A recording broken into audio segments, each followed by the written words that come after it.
Hello and welcome to ThinkTank Thursday. I'm Denise Killian with Trainertainment, and we're thrilled that you are joining us this week. We've got a special surprise. We are in Burleson, Texas at the Alley Cats, the just won FEC of the Year Alley Cats, by the way. And we're in their Redemption Center because today we're talking about redemption. So I'm very excited for introducing our guest in a moment. But first, I would like to thank our sponsors for 2025. We couldn't do what we do without them. So we appreciate them sponsoring Think Tank Thursday so we can bring you new episodes each and every week. Well, on Thursdays, Trainertainment likes to take a little bit of a break from the doing and spend just a minute thinking. So this week, we're talking about redemption. How do you merchandise a redemption store? What should that look like? How do you keep on top of all of the things that you have for your redemption store and keep people enticed to come back? And there's no better person to talk to about that subject than Keitha McBride from A&A Global. Fabulous and wonderful, and I'm so excited she's here with us. Keitha, come on in. Hello, darling. We love Keitha. She is amazing. So Keitha, welcome to Think Tank Thursday. I'm so happy to be here. Wonderful, wonderful. So we made the trek out to Burleson because this is a gorgeous location. Yes, it is. Right? So there are brand new center, been open just a little over, not quite a year, I think, 10 months or so. Correct. So they've got all the bells and whistles, which is wonderful. But Keitha, you're with A&A Global. Yes. Tell us first, before we get into this, a little bit about yourself and A&A Global. I started with Dave & Buster's back in 1996, and I have been doing this since, and I'm just so happy to be here on behalf of A&A Global. Well, we're excited to have you, and you specifically work with redemption, Correct. Right? Like that is your job, helping people figure out how to make their redemption stores not only look good, but profitable, right? Right. So when you walk into a space, let's say you've got an empty space, what is the first thing you want to look for when how you're going to put the redemption store together? Well, we like to look at the size of the redemption room, see what space we have allocated, and we put together a program based on the space and try to merchandise properly. Okay, so it's all about the space. If you only have a little bit of space, what is there a percentage that you look at encouraging people, like 100 ticket items, 200 ticket items, 1,500 ticket items, 20,000 ticket items? Is there a percentage that makes sense? It's really based upon the size of the room and how many games you have in your arcade. So if you have 20 games, your redemption area would be smaller. Okay. So we base it upon that to get started. Okay. And then we just go from there, from your small bin items or your gondola items to your larger ticket items. Mm-hmm. Okay. All right. So in this store, for example, they have everything from, the little pencils or the erasers and the easy claimable items, all the way up to, listen, y'all, we're going to show you in a minute, but they've got some Michael Kors purses, a Tory Burch purse, football signed by some Dallas Cowboys, a KitchenAid, big old, the fancy ones, those fancy mixers. Right. They're not playing here. They've got a lot of high ticket items. We are serious about it. Yeah. So what's the logic of everything, from the eraser to Tory Burch? Right. So you want to have something for everyone. So the smaller items, which we call bin items, and in this particular location, they are in a little gondola, and they are what we consider instant gratification. So and here they start at 25 tickets on up to 200 for their bin items, and then you just go up, and then you have your items that are merchandised on the wall. Okay. They have a lot of space, which is wonderful in this location. if you don't have this much space, how can you make sure that, I mean, I imagine the idea is you want to see all the stuff, right? Right. So you don't want it to be hidden. Correct. If you don't have a whole lot of space, are there best practices for making those displays accessible to your guests? You really want to look at the number of items in your total program. So if it's you have 30 items, then maybe you do 5 bin items. And if you have a larger room, such where we are today, they have, I don't know, 30. Oh gosh, easily. Yeah, easily 30. Yeah. Right. So it really is just based upon your space allocation. Okay. Okay. And the more games you have, the bigger your redemption store should be. Correct. Right? Because you want people to have the chance, and it's not just the little kids, as you said. Big girls like to play games too, and I like a Tory Burch, right? Right. So you always want to have something for the adults as well, because they also want to play and you want them to win as much as you want your child to win. So it's really important that you have a full range of merchandise from your small ticket items on up to 20, 30, 40,000 tickets, and so you have repeat guests. Okay. And that's it, right? Obviously the 25-cent bubble gum is an immediate, or 25 ticket, bubble gum is an immediate gratification. There are games and things that are on these walls here that are for kids that are big ticket items as well as adults. But that's Correct. that they're going to have to come back, right? I'm seeing this really, really cool Nerf gun for like 14,000 points, 14,000 tickets. A kid's probably not going to win that in one day. Right, but you want them to return. Mm-hmm. So that's what we want our guests to do, is have a great time, walk away with some candy, with a nice plush item, but we also want them to come back. So that's why we have our higher ticket items for them to return to redeem. Yeah. So the idea is they're enjoying it, they're having the fun, but the family's going to come back because little Bobby or little Susie really wants that bigger ticket item. And it may take 3 visits, it may take 20 visits for them to be able to get that item. Right. Yeah. But as long as we get them back in the location, that's a win. Yep, that's the point of it, right?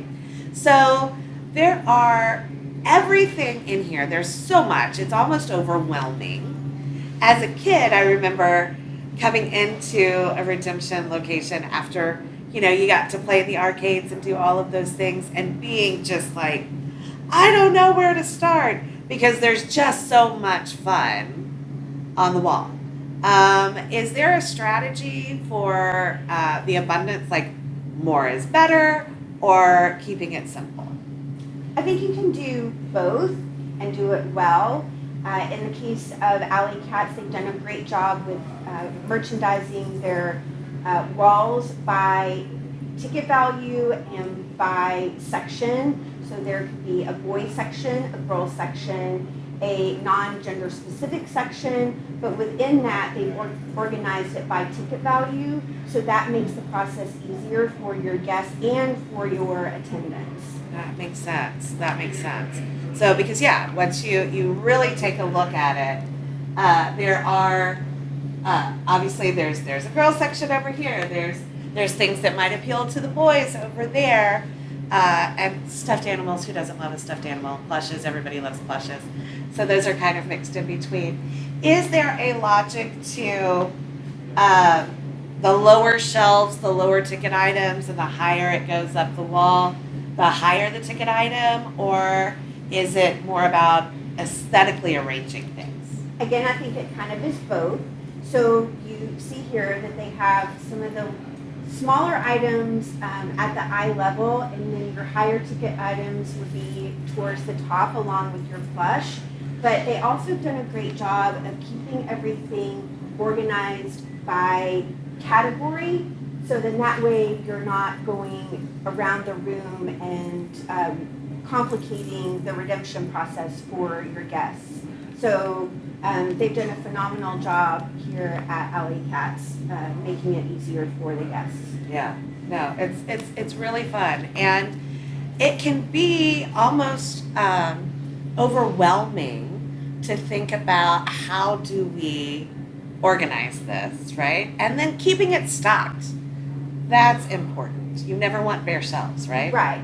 So I always like to explain when I'm in a location, setting it up and going back in and talking with the team members, that it's always really important that you have the location stocked in the morning and then you're doing the same thing in the evening. So your guests should be presented with the same merchandise mix and that it looks aesthetically appealing all day long. So not just in the morning when we open, but also when we're in our evening hours.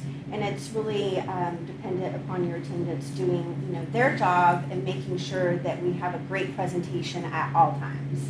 Right. I mean, that priority, creating that priority of we're here right now before the center opens, but I feel pretty positive that the folks at Alley Cats make sure that it looks this way if we were to come back in 4 hours, if we were to be here tonight when they're closing, that it would probably look the same way. Right. So many ideas, so many concepts. If you could say, if you are looking at redoing your redemption store or freshening it up, how often should you do that? I would say every 3 to 4 months. It's good to try to bring in new product. It's always good to rotate. That way your guests are seeing different items, and that could be just changing the way that they're merchandised on the shelf, moving them around. That's always important, but some items are staples, so we just continually keep those in stock, but there's always new trends, whether it's movie related, whether it's just a new type of merchandise that you want to offer. Yeah. Okay. So yeah, you also don't want people to come in and feel like, oh, it's always the same stuff. Right. You definitely want to have a good mix and keep a good rotation. Okay. So every 3 to 4 months, you should be looking at bringing in new products and maybe look at rearranging what you've got. Right. Okay. So that there is a visual way of noticing, hey, this is brand new, which is great. So we definitely want the opportunity to do that. Make sure that you are keeping it stocked all the time and it looks nice. Yes. A lot of stuff, if it's organized, looks fabulous. A Right. lot of stuff, if it's not, it's bad. And but it's the small things that make it important. I mean, that make a difference.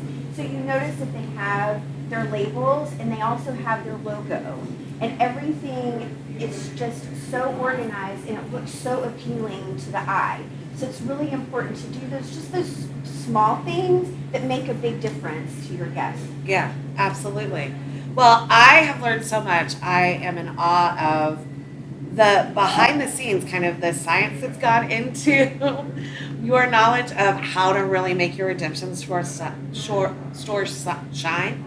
Let me try that again, shall I? Your ability and your knowledge to help make a redemption store shine. Yes. I said it right that time. You got it. And what people can do right now to kind of freshen up and update their store, because I mean, at the end of the day, we want it to be appealing Right. for people to come in. Yeah, you want to keep it fresh. Mm-hmm. So, like you said, some things you always will have in stock that are just always a staple, but it's always good to bring in some new items. It just changes it up. Yeah. You want that. Yeah.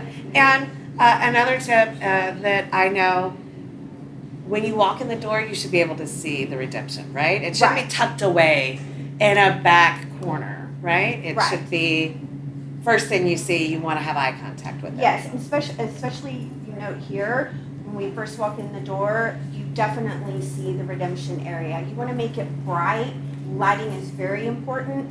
You will notice here they have great overhead lighting in every corner, so every aspect is lit and just looks so appealing. Yeah, right? And you can see it from the front door. So Right. the idea is when the kids are coming in, they know I got to get some prizes. Right. And that there's so many choices to have. So, okay, that's great. That's wonderful. Well, Keitha, thank you so much. Well, thank you for having me. Tell people, how can they get in touch with you and what's going on with A&A Global?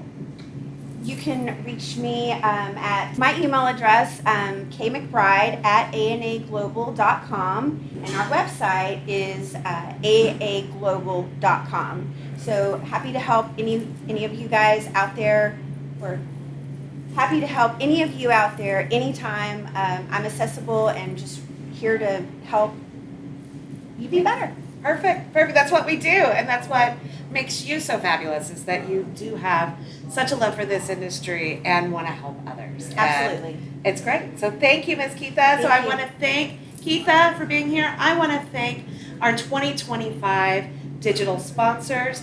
We couldn't do what we do without them helping us to bring you Think Tank Thursday each and every week. I also need to have a tremendous big shout out to Alley Katz Burleson for letting us invade their space this morning and show off the beauty of their redemption store, but also an extra shout out, the FEC of the Year for at AEI was just awarded just last month. So congratulations to Alley Katz. Love the folks at Alley Katz, and thanks for letting us share their space. We have so many opportunities with Think Tank Thursday, and I would love to hear your thoughts. If you'd like to be a guest or have any ideas for Think Tank Thursday, just shoot me an email. That's Denise@trainertainment.net. So we all know that the journey to success means growth. And we at Trainertainment are here to help you grow. Grow your business, grow your customers, grow your staff, and grow your team. So reach on out to us and visit Trainertainment@trainertainment.net. We'd love to hear from you and set up a growth call with one of our coaches. So thanks again for joining us for Think Tank Thursday. I'm Denise Killian. I will see you next week. And in the meantime, keep learning, keep growing, and keep striving for the extraordinary. Keith and I are going to go play some games so we can win some of this redemption, yeah? Let's go. Let's go. All right. Bye, guys. Bye.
Playthrough is an online scoring system for mini golf courses. Simply post a QR code near the first hole. Golfers scan it with any mobile phone, add their golfers, and start entering scores. They can easily view their group leaderboard or the course leaderboards.